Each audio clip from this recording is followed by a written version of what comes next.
Hey there, welcome to Funlearn Talks, the podcast where we break down business, technology, and history into stories that sparks your mind and makes you smarter. I'm Adi, and we explore ideas that shape the world, from empires and entrepreneurs to code and culture. If you love connecting dots and asking why things are the way they are, you're in the right place. Let's get started with today's story. Controversial philosophies, as these scholars, infused with Taoist and mystical ideologies, both captivated and scandalized the nobility. Their audacious behavior, their indulgence in the alleged aphrodisiac and hallucinogen, the five minerals powder, wove a unique tapestry of lore and legend around them.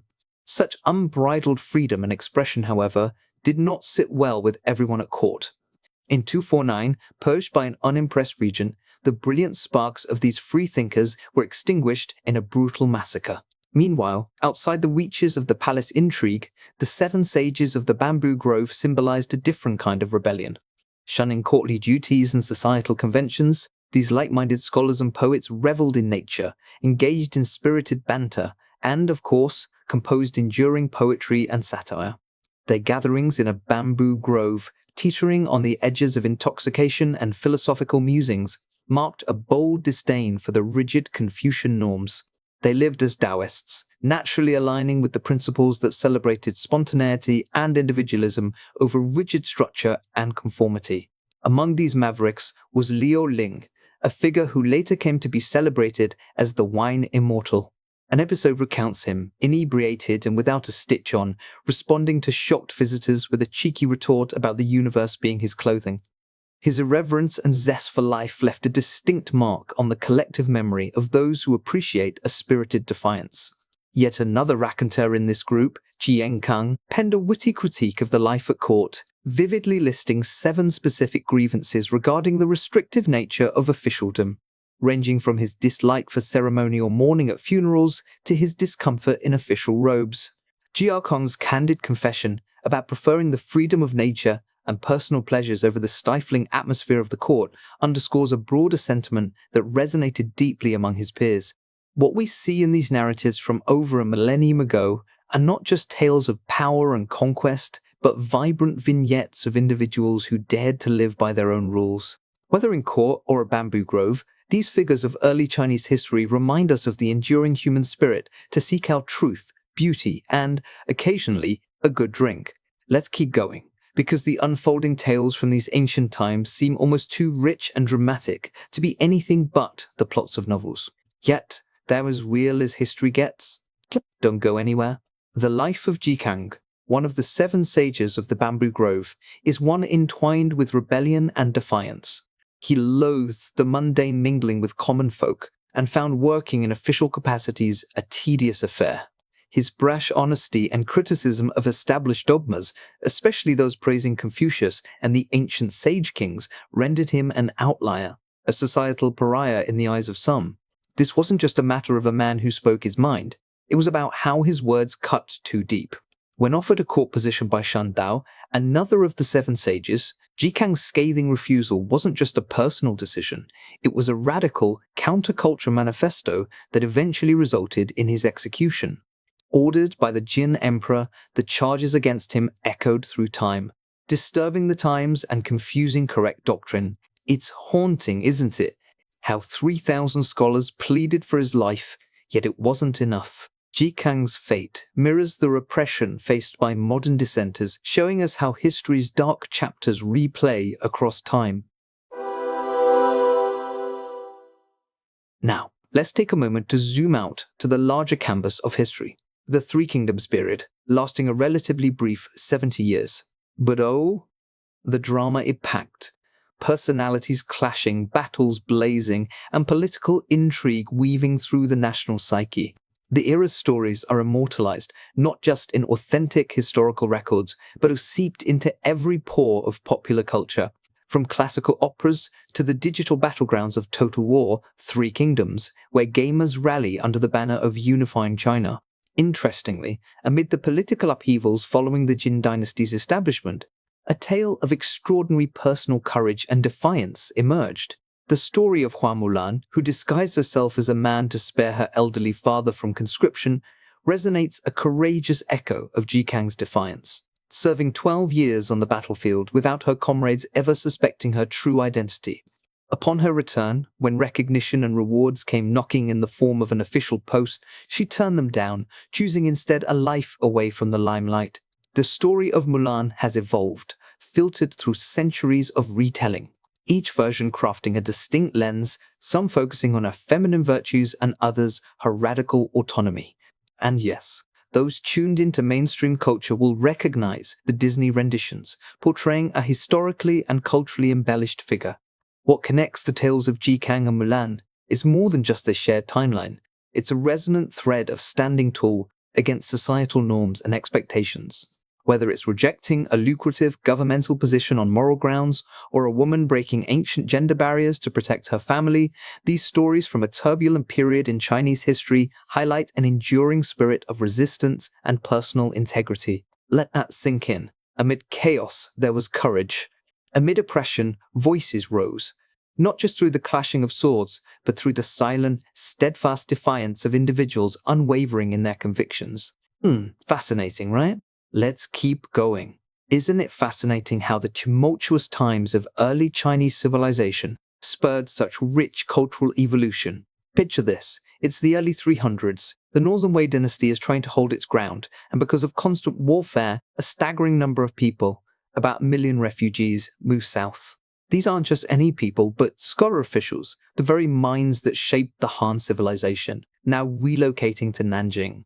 Imagine the upheaval, the stories, the desperation and determination. Let that sink in. 1 million lives upheaved, all seeking safety and stability. Now, let's shift the scene to something rather picturesque but equally profound.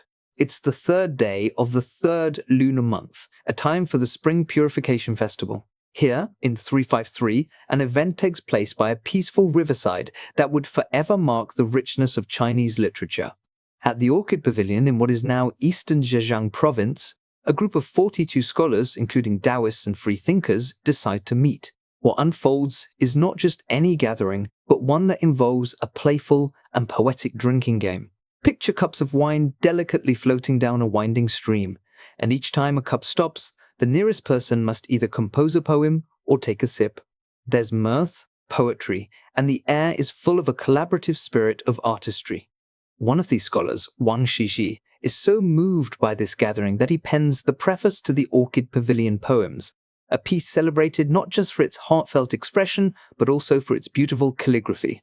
He writes about the interconnectedness felt amongst those present, the beauty of nature around them, and a profound connection to both the universe above and the earth below. It's a testimony to living fully in the moment, but also a somber reflection on the passage of time. Fast forward to centuries later, and this document becomes so valued that the Tang Taizong emperor allegedly has the original buried with him, prompting painstaking reproductions to preserve its content. Now, let's talk about a twist in this tale that happens centuries later in 1965. Guo Muruo, a prominent scholar and archaeologist, stirs the academic pot by suggesting that the cherished text and the calligraphy of Wang Shiji's preface might not even be from the era it's acclaimed to be. Can you imagine the uproar? Decades later, this controversy is still a hot topic, showcasing just how deeply history and artistry are revered, questioned, and debated in Chinese culture. Meanwhile, as we ponder the impact of such scholarly debates, it's vital to consider how during those tumultuous times, the common people sought solace in emerging beliefs. Buddhism, which had trickled into China during the Han dynasty through the Silk Roads, began to find a solid foothold. By the 6th century, tens of thousands of monks and nuns were in Chang'an alone, eunuchs and women particularly drawn to the promise of reincarnation and a more inclusive philosophical framework than the one offered by the stringent Confucian ideals. Interesting, right? Don't go anywhere. Because as we've glanced through this chapter of history, it's clear that China's cultural and spiritual landscape was as dynamic as its political one.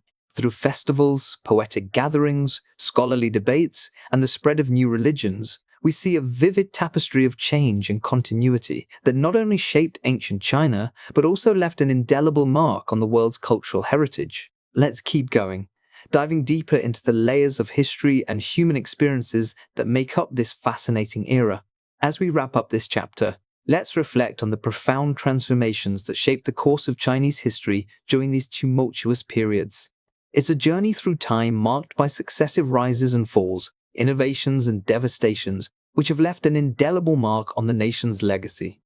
The tale peeks into the personal lives of those in ancient times, where a Confucian might disdain both Buddhism and Daoism, yet his wife, seeking comfort and hope, might turn to these very beliefs. It's a poignant reminder of the complexities of human nature and faith, especially during times of strife and turmoil.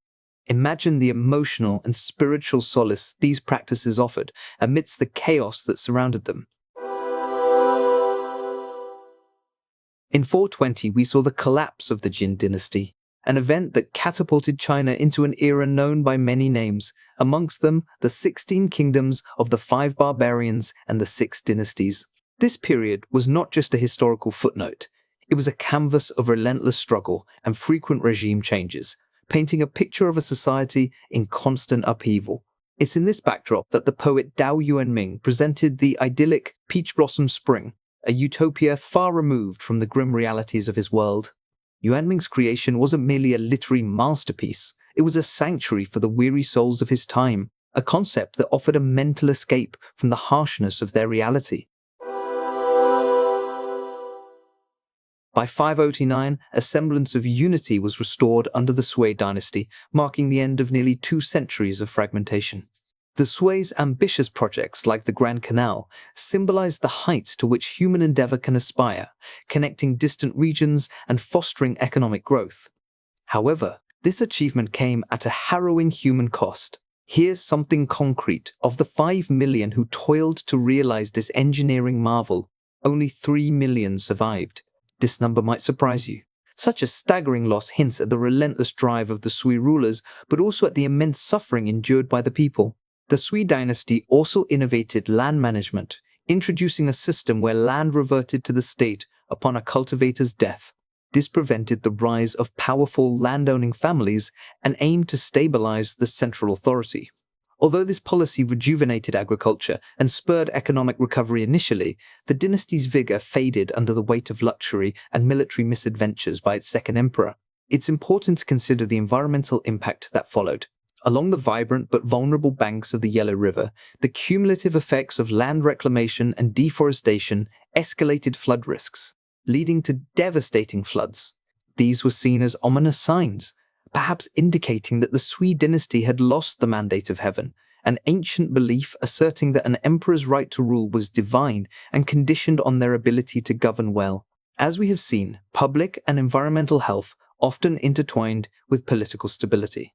The catastrophic flooding of the Yellow River only compounded the existing discontent, leading to widespread rebellion. One of these uprisings was led by Li Yuan, a general of Han and nomadic descent, tasked with defending the Sui's northern frontier.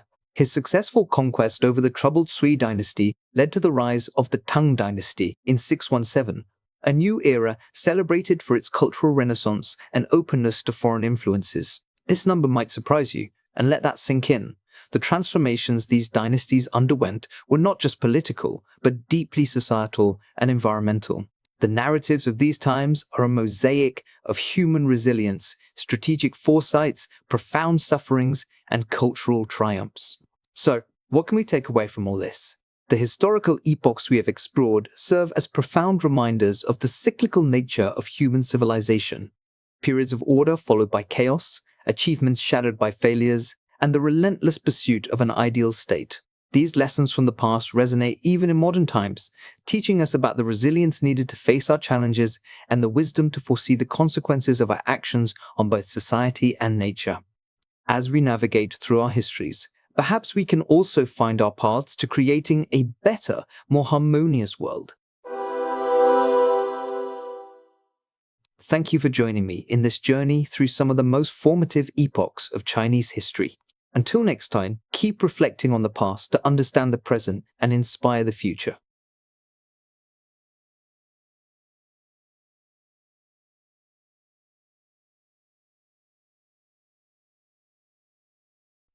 That's it for today's episode on FunLearn Talks, where stories from business, technology, and history keep your curiosity alive.